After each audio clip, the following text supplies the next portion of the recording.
CNN. Few world leaders have generated as much criticism and praise, often at the same time, for their handling of the coronavirus pandemic as El Salvador's Nayib Bukele. Even though Bukele had been president for less than a year, in March he took the dramatic step of closing his country's border even before El Salvador reported a single case of coronavirus, arguing that the small Central American nation had to get ahead of the outbreak.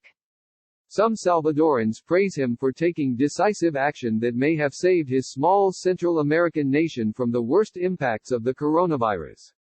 Others say he is becoming a strongman who is violating his own country's constitution, most recently as he spars with the Supreme Court and National Assembly about how soon El Salvador will reopen. That Bukele, 38, is in office at all is still something of a surprise for many Salvadorans. He is the first president since the end of the Salvadoran Civil War in 1992 not to belong to either of the country's two major political parties. Bukele's paternal grandparents were Palestinian immigrants to El Salvador, and he ran for president as a social media-savvy, motorcycle jacket-wearing, millennial outsider who would shake things up in a nation worn down by endless corruption and horrific gang violence.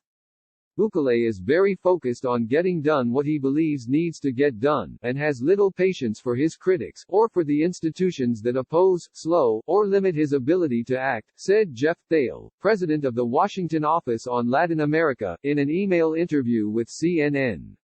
He's used social media to attack his critics, including journalists. He's repeatedly attacked the National Assembly, which is dominated by the two traditional political parties, which are hostile to him. Prowess on social media. With nearly 2 million Twitter followers and polls that often show more than a 90% approval rating, Bukele has broken the traditional mold for politicians in his country and generated international attention. El Salvador's President Nayib Bukele takes a selfie portrait during his addresses to the 74th session of the United Nations General Assembly. In 2019, he acknowledged his country bore responsibility for the conditions that caused migrants to flee after the drowning deaths of a Salvadoran father and 2-year-old daughter on the banks of the Rio Grande. Ahead of making his first speech at the United Nations General Assembly in September, Bukele asked the audience to wait and first snapped a selfie, which he later said would have more impact than his prepared remarks. But before the coronavirus outbreak, some critics in El Salvador warned that Bukele's disruptive style was increasingly eroding the separation of powers and threatening the country's fragile democracy. At odds with the National Assembly. In February, as Bukele demanded the country's lawmakers approve a request for $109 million loan to better equip police and soldiers, heavily armed troops marched into the National Assembly on his orders, which many in El Salvador saw as a blatant attempt to intimidate and a return to the era when political violence dominated the country. The National Assembly rejected the pressure campaign and the incident hurt Bukele's image abroad, although the Trump administration, which considers Bukele an ally on immigration and on its Venezuela strategy, did not condemn his actions. Armed Special Forces soldiers of the Salvadoran Army, following orders of President Nayib Bukele, enter Congress upon the arrival of lawmakers, in San Salvador, El Salvador, Sunday, February 9, 2020. In March, the spread of the coronavirus presented Bukele with another opportunity to act boldly or, as his critics claim, grab more power for himself. After closing borders, Bukele put in place stringent quarantine measures, but also earmarked food and money for impoverished Salvadorans. He ordered the military to arrest people violating the new measures, sending thousands to government quarantine centers. When the Supreme Court ruled the arrests were unconstitutional and ordered him to stop, Bukele refused and the soldiers remained on the streets.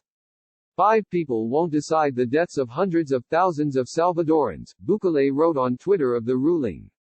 One thing is to interpret the Constitution, it's something very different to order the death of the people. According to Johns Hopkins COVID-19 tracker, there have been 1,571 confirmed cases of the coronavirus in El Salvador to date, with 31 deaths attributed to the virus. Battling the gangs. After a spike in gang violence in April, Bukele wrote on Twitter that the police and military had the authority to respond however they saw fit, and his government released photos of tens of gang members shirtless and forced to sit on top of one another in prison, despite the dangers of spreading the virus further. I thought that was very disgusting. I guess it was their way of showing off to the people, showing them who has the power, said Will, a former member of the Barrio 18 gang in El Salvador, who has started a gang outreach program through a local church and is still covered by the tattoos that gangs in Central America often used to identify their affiliation. Will asked his last name not be used out of fear that security forces might hunt him down as a former gang member.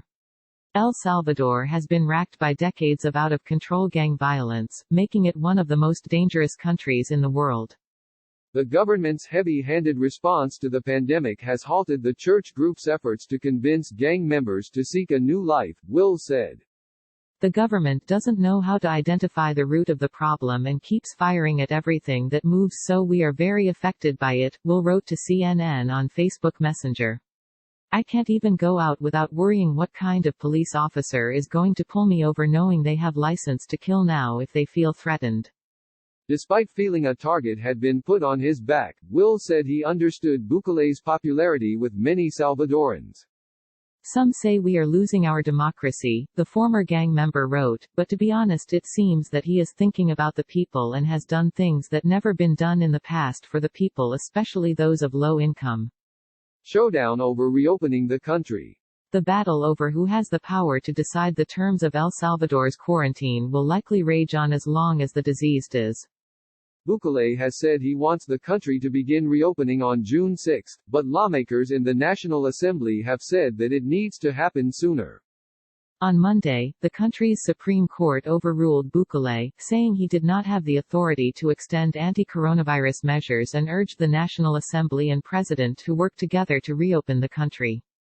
But even as lawmakers proposed the bill to immediately lift the quarantine, Bukele vowed it would not become law. Another showdown already appears to be in the works, with lawmakers looking to override a president who is determined to use all his powers and beyond to stop them. This is a law that will massively infect Salvadorans, Bukele wrote on Twitter. Thank God, I can veto it.